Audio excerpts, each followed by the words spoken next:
Muchas gracias por la bienvenida, gracias por la invitación de manera muy especial. Me da mucho gusto ver a gente querida, a gente de distintas partes. Espero que a muchas y a muchos todavía les falte por leer el texto que vamos a comentar y que vamos a presentar. Me gusta y agradezco que este sea también un ambiente como familiar y cercano, en el que me permito ciertas libertades y hablar un poco desde la guata. Este libro me pilló en un tiempo de... Marita, tienes tu micrófono activado, si es que lo puedes silenciar. Ahí sí. Ahí está. Me pilló en un momento de muchas preguntas, mi espíritu es más bien crítico, de manera bien permanente, así que me pilló en un tiempo de búsqueda y resultó ser un texto también de búsqueda y de camino. No tan solo en términos espirituales, sino también teológicos, que me ha permitido hacer una buena síntesis como de mis propias búsquedas, que posibiliten articular las múltiples dimensiones de ser mujer, de ser humana, y desde allí vivir la experiencia creyente y apostar por plantearse preguntas.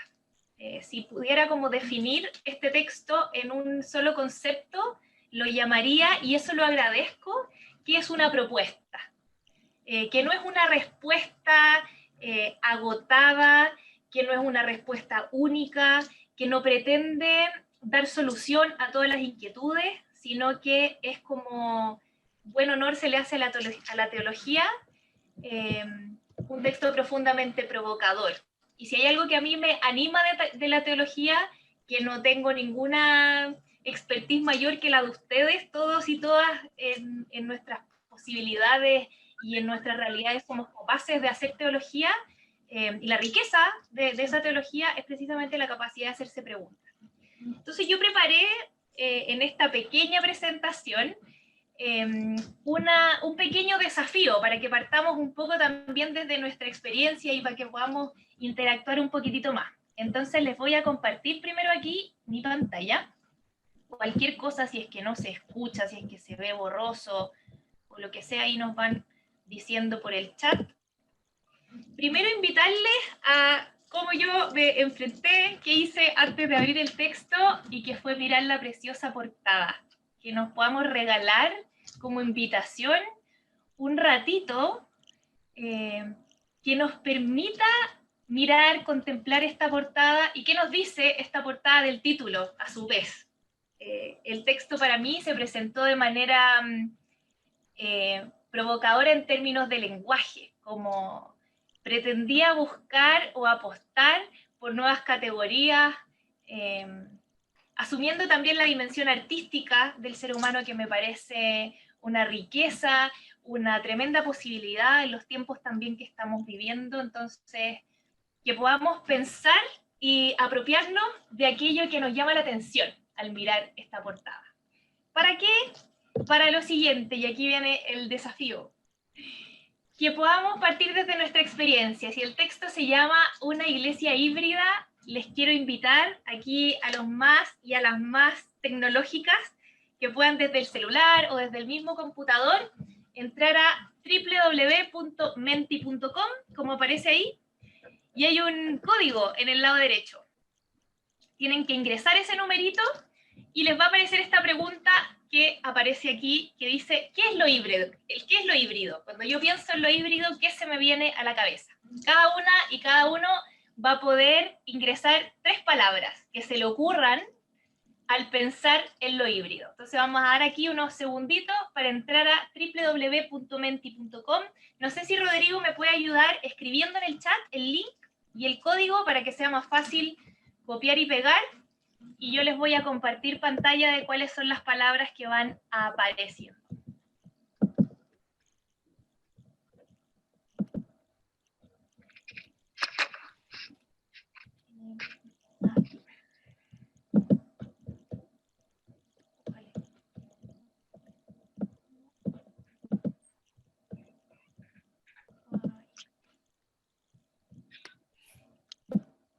Ahí me parece que están viendo mi pantalla, ¿cierto? Nadie ha escrito nada aún. Ahí está. ¿Qué es lo híbrido? Compartir, diversidad, bendita mezcla, diferente,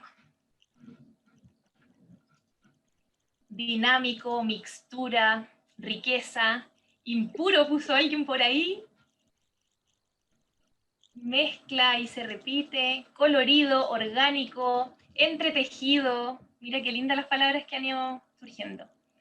Diferencia, diferente, diversidad, las palabras que se van repitiendo más van agrandándose, así que parece que diversidad es la que va vistiendo como campeona. Entremedio, creatividad, desafío, orgánico, Dios. Cruce y fuerza están diciendo también acá por el chat. Mira, fuerza, cruce, dispar, fronteras. Alteridad. Alteridad, heterogeneidad. Posibilidades también dijeron acá en el chat. Ya, posibilidad, posibilidades. Nuevo ser también están aportando también por este lado. Mira, podríamos escribir la segunda parte, todos juntos, si el Pedro Pablo nos lo permite. Felices, infértil, mira, aparece por ahí. Integración, variedad, colorido. Oye, bien bonito este ejercicio, maravilla, por ahí. Infecundo.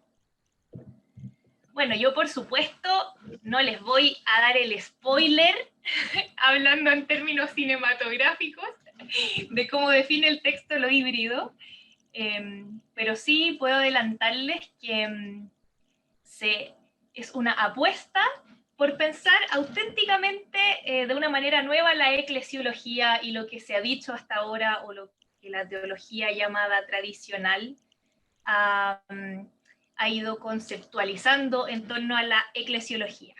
Entonces vuelvo a mi idea original en torno a que fundamentalmente este texto ha sido búsqueda, ha sido respuesta a camino, un camino espiritual y también teológico, y ha sido una consolación en algunos aspectos. El último tiempo me pasa mucho que he estado un poco choreada de los espacios eclesiales que pretenden tensionar hacia el futuro, pero que son o pueden tener el riesgo de finalmente vivir en la nostalgia de lo que en el tiempo pasado fue mejor. Y la verdad es que he reconocido que en la puesta de las palabras que pude leer hay una intención honesta por buscar algo diferente. Así que por aquí apareció el tema de lo diferente en cuanto a lo híbrido. Voy a dejar de compartir para que nos podamos mirar las caritas ahí de manera más clara.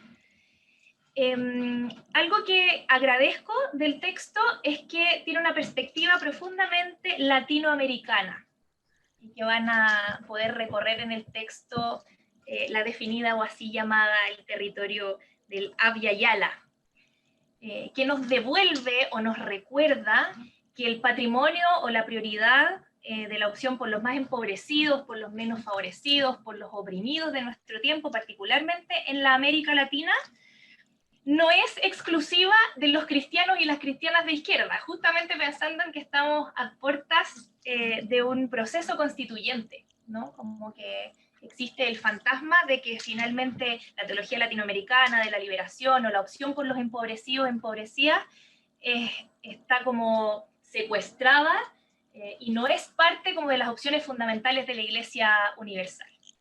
Es una buena recuperación de la opción por los más empobrecidos, es una bonita síntesis, una bonita integración, un buen esfuerzo por asumir que en la experiencia creyente confluyen todas nuestras dimensiones, la sexual, la política, la social, la económica, y que en ese sentido tenemos que ir caminando hacia encontrar caminos liberadores de fe que nos saquen de lo intimista y que sean provocadores en términos políticos también, sociopolíticos. apuntando especialmente a la no fragmentación, como si tuviéramos distintas personalidades y como si nuestra experiencia creyente no tuviera mucho que ver con nuestras posiciones públicas o políticas. Es una bonita síntesis porque particularmente es un texto que parte como método desde la práctica. Y ahí yo diría, sigue la gran tradición de la teología latinoamericana, de la teología de la liberación, porque se preocupa mucho de la ortopraxis. Al final, ¿cuál es el correcto actuar? ¿Qué me importa si pienso bien o si pienso mal? Si eso queda solamente en el mundo del discurso, cuando lo que necesita América Latina y la sensibilidad latinoamericana también exige o grita una práctica que sea liberadora.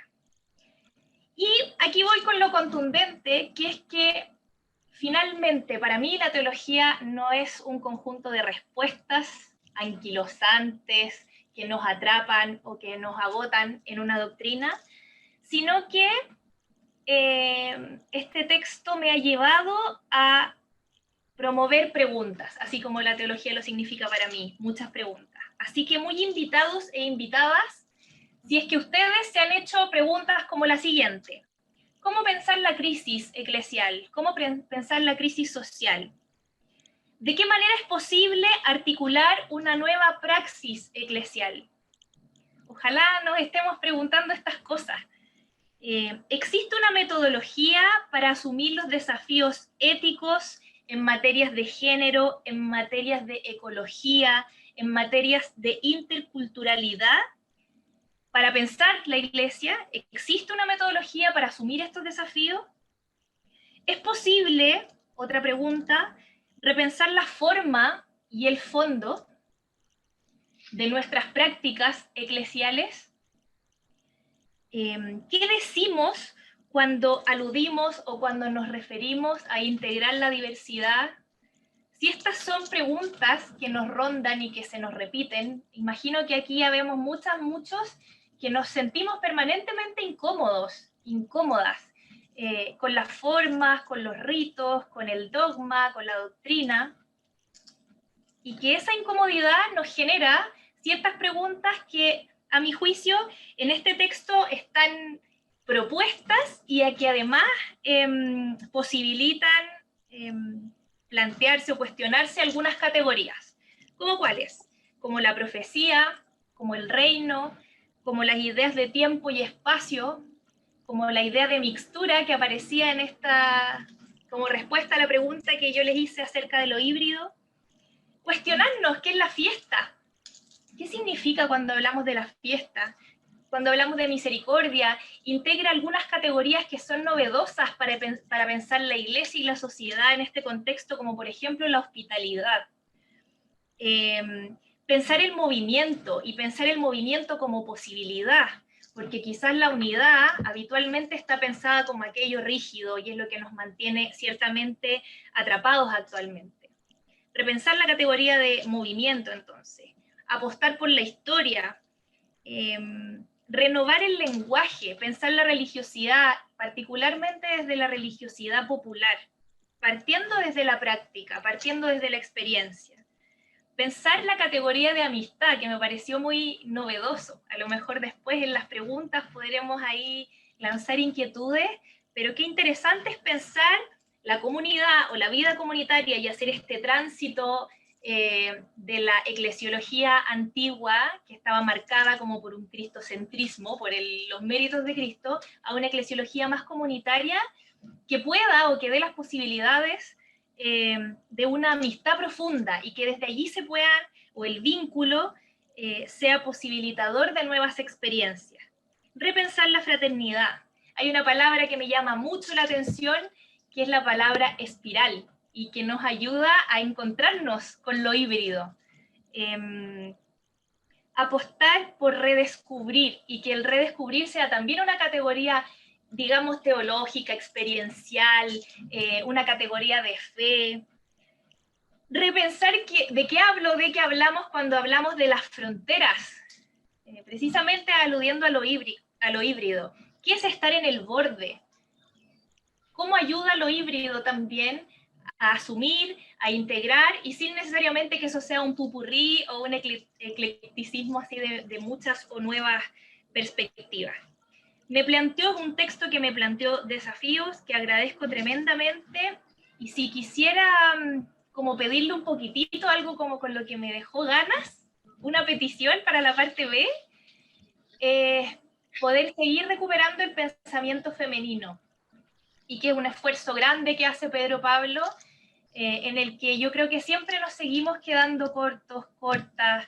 Hay muchas, no solo teólogas, mujeres de distintas disciplinas que nos permiten no solamente repensar la realidad, sino especialmente pensar una posibilidad de iglesia que nos humanice, que sea una respuesta liberadora en el contexto que estamos viviendo y que nos desafíe de alguna manera para poder seguir caminando juntos. Así que además de agradecer, les invito a leer el libro, a mirar la portada, a quedarse en los detalles. Invito también con cariño al otro presentador de lujo. Agradezco a Pedro Pablo por la oportunidad. Y le doy el pase entonces aquí a Álvaro, que va a continuar con esta presentación. A ver si después seguimos conversando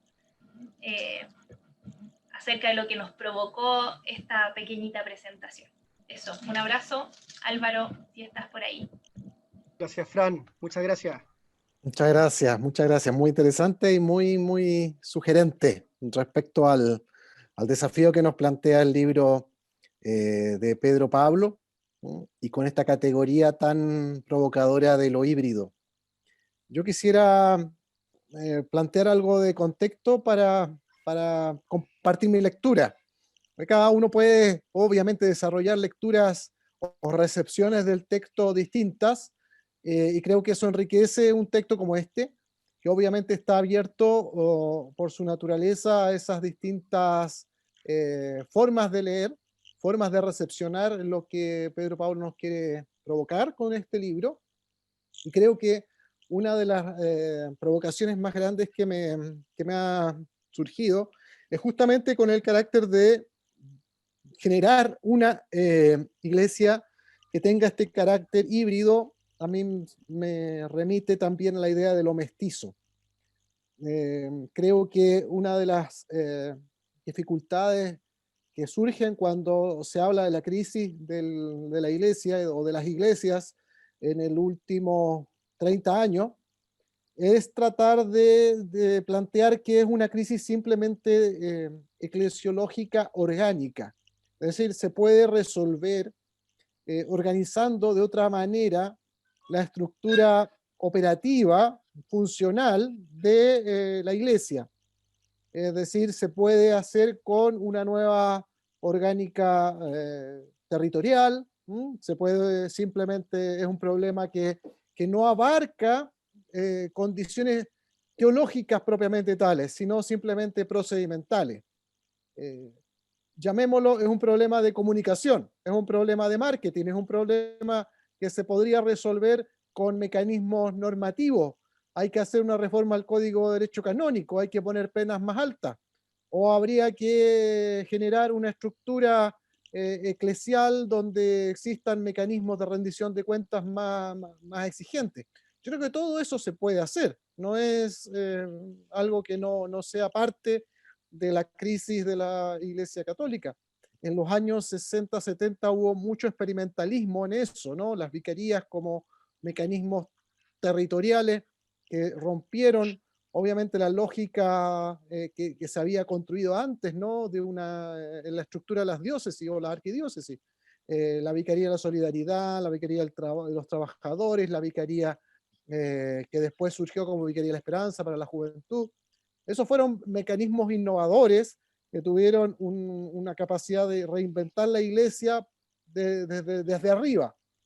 Pero lo que estamos planteando acá, yo creo, con la idea de Pedro Pablo, lo que el libro plantea, no es una reforma orgánica operativa, sino que es entrar a discutir las bases teológicas que sustentan esa eclesiología. Es decir, entrar a una discusión teológica donde se cambie el carácter de la institución en algo más profundo. Y cuando habla de esta iglesia híbrida, yo creo que tiene clara relación con el carácter romano de la iglesia. Es decir, el cristianismo se ha desarrollado en distintas facetas, anclándose a culturas estructuras determinadas, ¿no? Y existe un cristianismo copto en Egipto y Etiopía, existe un cristianismo siriaco, existe un cristianismo anglicano en Inglaterra, existe un cristianismo protestante que se ancló en los países nórdicos y en Alemania, un calvinismo que es muy holandés o suizo, y existe este catolicismo latino, pero latino-europeo, romano, francés, español, y por España nos llega a nosotros. Ese carácter hispánico de nuestro catolicismo, heredero de la tradición romana, incluso en su liturgia y en su estructura, que copia, calca la estructura del Imperio Romano, ¿ya? Hasta los nombres, hasta las estructuras diocesanas, en la parroquia, en todos los niveles. Cuando uno va analizando el derecho romano y después va comparándolo con la estructura eclesial, encuentra ahí la similitud total, ¿no? El calco y pega de un proceso donde la estructura del imperio se adaptó para asumir la iglesia, y la iglesia a su vez se apropió de esa estructura imperial y se expandió. Bueno, esa estructura sigue perviviendo y sigue teniendo una racionalidad, que para el catolicismo es tan habitual, es como el aire en que está respirando, que no es consciente de esa fuerza, ¿ya? Y lo que ha pasado es que el catolicismo hoy es una expresión religiosa universal, en el sentido positivo y negativo de eso, es decir, la universalidad ha enriquecido la expresión del cristianismo y del catolicismo en particular, pero esa universalidad ha opacado la diversidad, la pluralidad, la posibilidad de generar un cristianismo efectivamente latinoamericano, que cada vez que ha tratado de emerger y de singularizarse, ha tenido como respuesta una contraofensiva centralizadora desde Roma, ¿ya? Que vuelve por medio de los instrumentos del derecho canónico, por medio de los instrumentos de la disciplina litúrgica, por medio de la nominación central de obispos designados desde Roma, a homogenizarse. Y por lo tanto tenemos nuevamente una estructura centralizada que genera estándares equivalentes en Filipinas, en Nigeria, en Chile o en cualquier otro país donde esté implantada la Iglesia Católica Universal. Entonces, la hibridación significa reconocer la realidad, ¿no? Vivimos en lo que Gloria Anzaldúa, esta teórica feminista que trabajó muy bien en su obra Borderlands, La Frontera, la idea de lo mestizo, ¿no? Trabajando en la frontera chicana entre México y Estados Unidos, esa idea de hibridación, ¿ya? Cultural, social, que genera una identidad que obviamente rompe con todos los delineamientos, las fronteras, las normatividades que estandarizan, taxonomizan lo claro y distinto. Plantear la idea de una iglesia híbrida, por lo tanto, me parece que es central al desafío que tiene la Iglesia Católica hoy, que es reconocer que su estructura cultural, social, dinámica, política cultural, es evidentemente híbrida, debido a la hibridación cultural propia de la humanidad, ¿ya?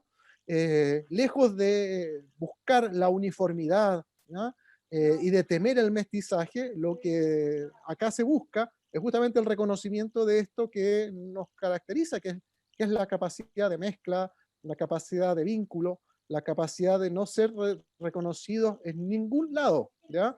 Es una identidad que no se siente bien ni dentro ni fuera, ni sino que justamente en el borde, en aquellos límites que definen qué es lo que se está tratando de consolidar.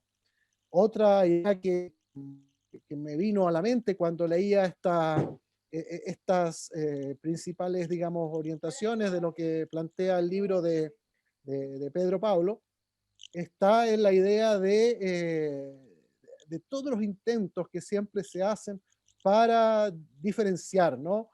Aníbal Quijano creo que es uno de los autores en América Latina que más ha trabajado esta centralidad de los dispositivos raciales, que siempre taxonomizan y ponen a las personas en esas lógicas que son tan distributivas, bajo identidades absolutamente únicas, ¿no?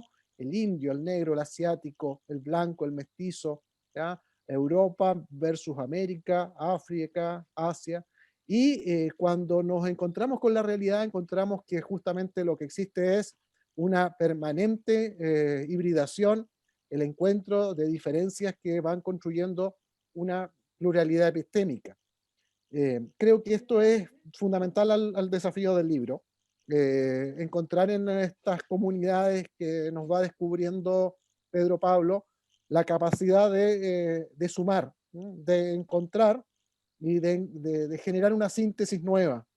Las comunidades que nos describe y las experiencias que nos narra, creo que tienen que ver con esa capacidad que se va desarrollando cuando el de la iglesia, el fenómeno religioso, es capaz de subsumir dimensiones culturales preexistentes y crear una nueva realidad.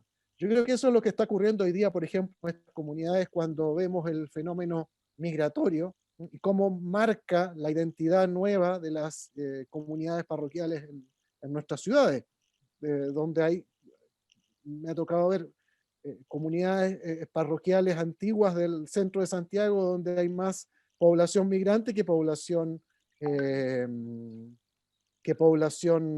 chilena autóctona, ¿no? Y eso crea otras fiestas religiosas, otro calendario litúrgico, otra lógica en la forma de celebrar y de articular la participación comunitaria, ¿no?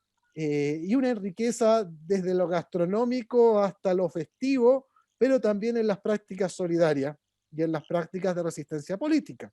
Entonces, yo creo que este momento reclama, por lo tanto, una teología de lo híbrido, una teología de esta racionalidad impura.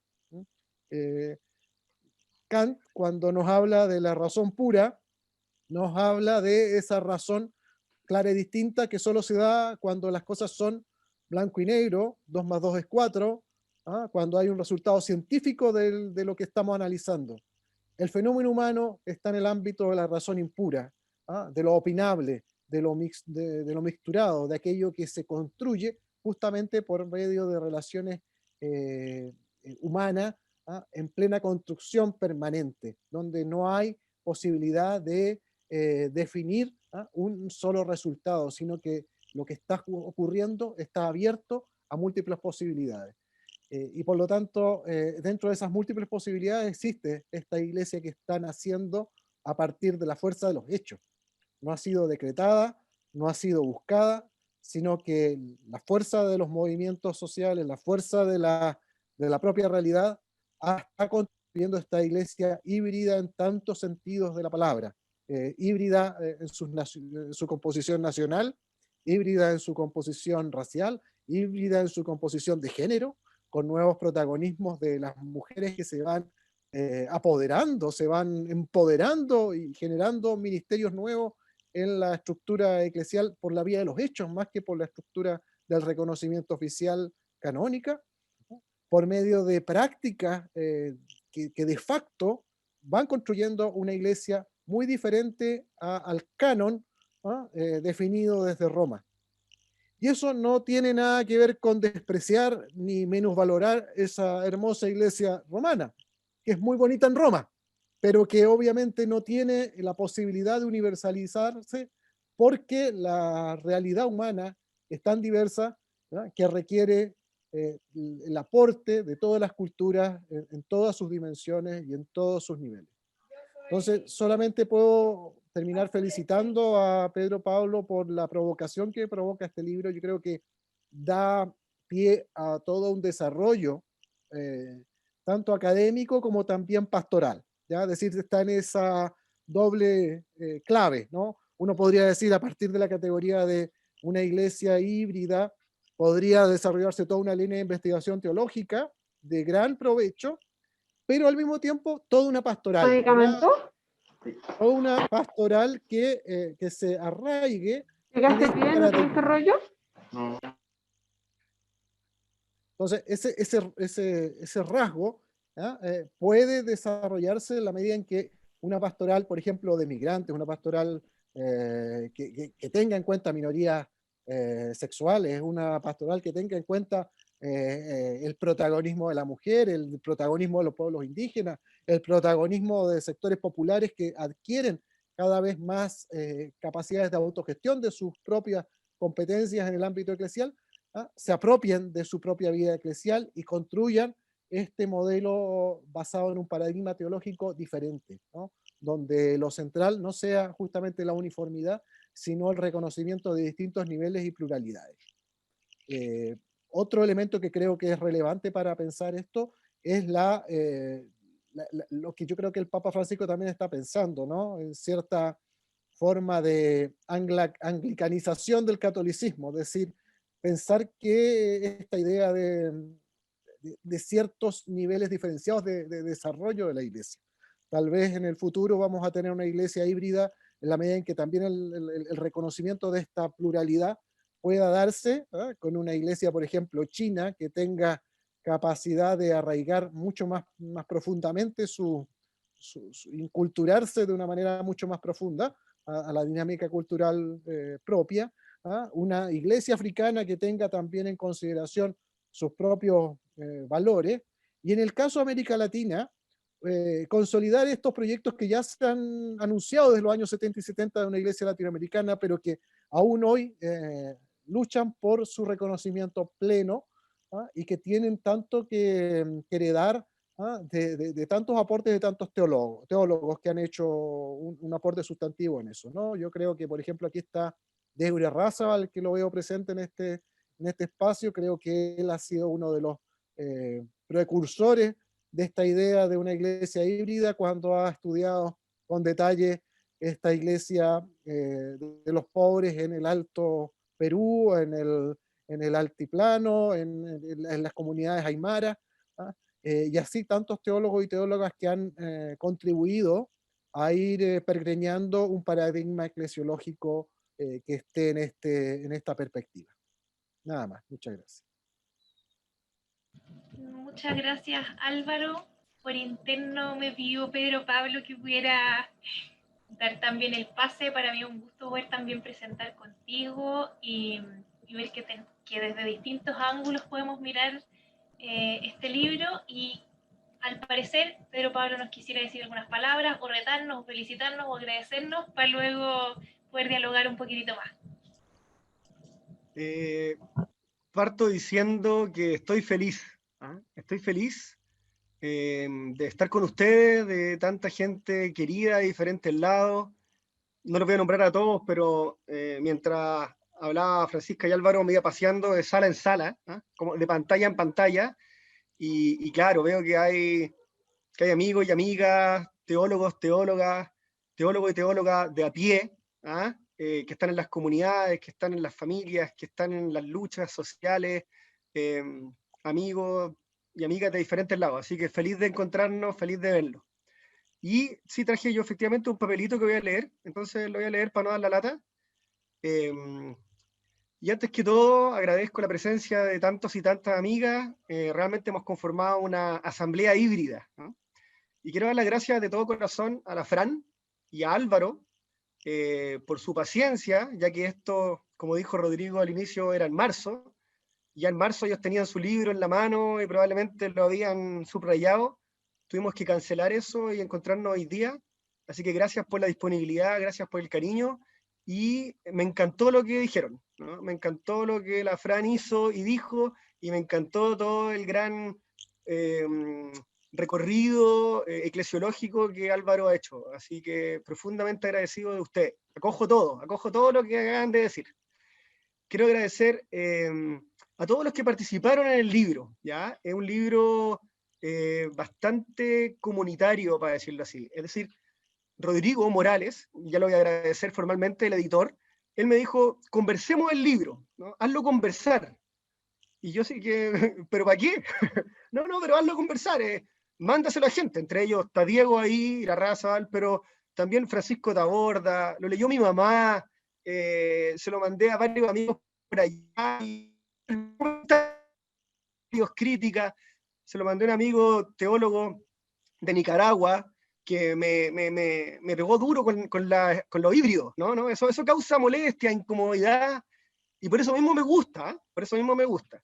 Y no, entonces el libro, también participaron amigos de Villa Francia, y gracias a ellos, por ejemplo, el subtítulo es en plural, porque estos amigos de una comunidad de base de Villa Francia me dijeron, si el libro es híbrido, porque al principio era aproximación a la comunidad de Jesús, como pensando en la iglesia, ¿no?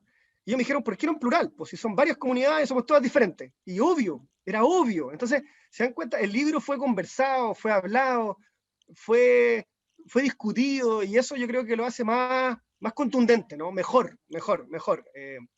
Luis Domínguez, un amigo cura de Obrero, de Argentina, también lo leyó y le puso más acento político, entonces el libro agarró ahí un vuelco político interesante. Entonces, quiero decir que es un libro lleno de manos, de rostro, y con mucha experiencia personal. Yo ahí cuento algunas cosas, así, no secretos, ¿no? Digamos, pero cuento experiencias que viví en el altiplano, que pude vivir en Brasil, que me encontré acá en Chile, en el sur. Es un libro con mucha experiencia personal. Quiero agradecer a los 3 amigos que hicieron los prólogos, es un libro con 3 prólogos, Aljano Núñez, ¿no? Alejandro Núñez, un amigo ejemplar, extraordinario, discípulo, digamos, ¿no? O compañero de camino de Mariano Puga, que hizo un prólogo hermoso, ¿no? Y a él le tocó muy hondo el tema de la amistad, que después ustedes cuando lean el libro se van a dar cuenta cómo aparece eso. Después a Carlos Mendoza Álvarez, un teólogo mexicano, uno diría de los grandes teólogos hoy día latinoamericanos, con una reflexión muy interesante desde las víctimas. Y a la teóloga chilena Loreto Moya, que me regaló un precioso prólogo, muy bonito. Ella es de acá, de Valparaíso, desde donde estoy hablando. Así que también le agradezco a los 3 muy sinceramente sus palabras. Agradezco a Rodrigo Morales, que es el editor de San Pablo, que lamentablemente ahora está con problemas de audio, pero él me impulsó en esto, y él lo dijo al inicio, y a mí me emociona eso, me emociona y se lo agradezco muy profundamente. Y quiero empezar entonces estas pequeñas palabritas citando parte del prólogo de Loreto, que creo que representan la inspiración del libro. Ella dice, comillas, me arriesgo a decir que aquí hay una intuición que la teología católica ha ido perdiendo y que es urgente devolver, a saber que el cristianismo no se reduce a doctrinas más o menos correctas, sino a nuevas formas de ser, de habitar. Cierra comillas.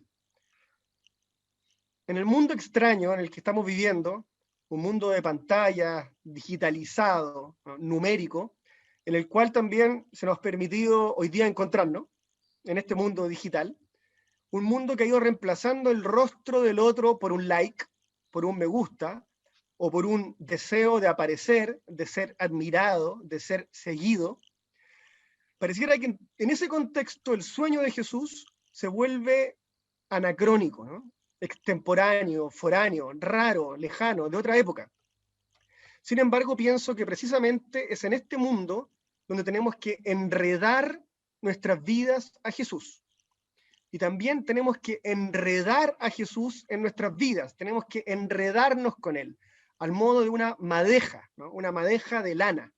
Y esa madeja de lana es lo que la palabra y el concepto y la idea de híbrido quiere decir. Eso es el enredo de una madeja de gente, de cultura, de pensamiento, de idea, de aspiraciones, de sueños, de luchas, de conmovisiones, ¿no? En esa madeja yo me instalo, ¿no? Entonces lo híbrido vendría siendo una conjunción de distintos, pero una conjunción fértil, ¿no? Yo entiendo que alguien por ahí puso la palabra, ¿cierto? Infértil, infecundo, porque a veces se expresa así, ¿no? Un animal híbrido, al parecer un animal que no puede procrear. Pero la palabra híbrida es mucho más rica que eso, ¿no? Y yo la ocupo así, ¿no? Como una conjunción fecunda y fértil que permite que aparezcan nuevas formas, nuevas estructuras, nuevas propuestas que antes no existían. Dicho teológicamente, la idea de lo híbrido tiene que ver con la encarnación, ¿no? Encarnación de no impuesta, no desde arriba, ¿no? Una encarnación que nos desafía a desestructurarnos a nosotros mismos. Una encarnación que rompe nuestros esquemas, a veces puritanos, como decía Álvaro, interesante, ¿no? Esa razón pura. Qué bonito pensar en una iglesia impura, ¿no? Desde ese punto de vista. Estos esquemas puritanos y excesivamente rígidos, llegando a cuestionar incluso tradiciones, símbolos y ritos. ¿Por qué no? Allí, en esa encarnación novedosa y creativa, es donde aparece el desafío de una iglesia híbrida. La que, insisto, no es más que una manifestación polifónica, diversa, multiforme, plural y territorial de lo que llamamos comunidad de comunidades, de discípulos y discípulas del Maestro Jesús de Nazaret. Por eso a veces en el libro yo hablo de la iglesia de iglesias, ¿no? Ambas con mayúsculas, ¿no? La iglesia de iglesias, porque son muchas y son múltiples, pero aún así somos hermanos y hermanas. Y allí entonces yo me paro para presentar este libro. El sueño de Jesús, místico, contemplativo, humilde y de servicio al otro, necesita también un asidero material, ¿no? Práctico, ético, concreto. Quiere despertar la libertad. Ese sueño de Jesús quiere despertar nuestras libertades, despertarla a la alegría, a la fiesta, al carnaval. El sueño, que es también de justicia y paz, muchas veces simbolizado en esta mesa híbrida donde nadie queda afuera, ¿no? El banquete es una mesa híbrida, en donde nos sentamos distintos y distintas a comer distintas comidas preparadas de distintas formas y digeridas según la medida de cada una y de cada uno, ¿no? Es la hibridez total. Pero en esa mesa híbrida de Jesús, que es sacramento de la sociedad que deseamos, ¿no? Es sacramento, ¿no? La iglesia híbrida vendría siendo sacramento, es decir, signo visible de esa realidad invisible que es el banquete del reino. Bueno, allí yo estoy sentado para conversar con Jesús, para escuchar a Dios y para conversar con ustedes en este libro. Ahí estoy, en esa mesa y en ese banquete híbrido, queriendo recrear, renovar, resignificar ese sueño para el mundo de hoy, que es un mundo otro, y eso es importantísimo, ¿no? Tanto la Fran como Álvaro lo dijeron, no, ya no es el mundo del posconcilio, no, ya fue eso, ¿no? Tampoco es el mundo de las conferencias latinoamericanas, parece tan lejana ya, ¿no? Este mundo es otro, ¿no? Es un mundo con otros desafíos, con otros temas, con otras luchas, pero también es un mundo distinto porque las lágrimas del pueblo también lo son otras lágrimas. La idea entonces de una iglesia híbrida, y aquí voy terminando, consiste en osar la imaginación, ¿no? Que algo que nos cuesta tanto a los católicos, es impresionante, configurar las cosas de otras maneras, ¿no? Imaginar, soñar. Cuando nuestra imaginación ha sido domesticada, estamos castrados espiritualmente, ¿no? Hemos sido castrados espiritualmente. Tenemos que atrevernos en libertad a otras prácticas, otras posiciones, otras categorías, otros hábitos, otras pastorales y otros ministerios. ¿Cómo no vamos a tener algo más que proponer? Me pregunto yo, me pregunto ahora, me pregunto en el libro, me pregunto todo el tiempo. ¿Cómo no vamos a conseguir ser ese laboratorio del reino para el mundo? ¿Cómo nuestro ser comunidad no va a lograr, aunque sea pequeñitamente, darle rostro al sueño de hermandad universal de Dios? Y es verdad que a veces nos contentamos con lo que ya hemos hecho, ¿no? Y descansamos en un cierto logro, en una cierta práctica, en nuestras experiencias, que a veces son buenas, son interesantes, pero yo creo que no es suficiente. Yo creo que la propuesta de una iglesia híbrida se para en esa disconformidad creativa, ¿no? La iglesia híbrida piensa que se puede más, que se debe más, aspira a ese horizonte de sentido del que habla Juan 10:10, una vida en abundancia, pero no una vida de abundancias. Eso no, pero una vida de abundancia. Por eso la iglesia híbrida no aspira a todo, ¿no? sería caer en lo mismo que estamos cuestionando. La iglesia híbrida, y lo digo en una parte del libro, está destinada a desaparecer. Interesante, ¿no? Recién ha sido publicado el libro y yo digo que está destinado a morir, porque lo propio de lo híbrido es eso, ¿ah? Es morir como el grano de trigo, es morir para dar lugar a otras formas. Es la forma fecunda que genera otras formas. ¿Para qué? Para responder a otros contextos, en otros pueblos, con otros rostros. Cada día creo más que la aspiración de permanencia es una piedra en el zapato para el Evangelio. Finalmente, la reflexión que propongo en el libro se inserta en una vertiente riquísima que llamamos teología de la liberación. Muchas veces criticada, maltratada e incluso considerada extinta. Sin embargo, ella vive, crea, propone y continúa feliz, fuerte, buscando formas renovadas e interesantes para proponer el seguimiento de Jesús. Pasando por lo que hemos olvidado y llegando a los los inter y los casi, son categorías que yo trabajo en el libro, ¿no? Los los inter y los casi, la eclesiología híbrida de la liberación, si hubiera que ponerle un título rimbombante, se manifiesta como un camino posible y deseable para un pueblo de Dios maduro, crítico, profético y festivo. Amén.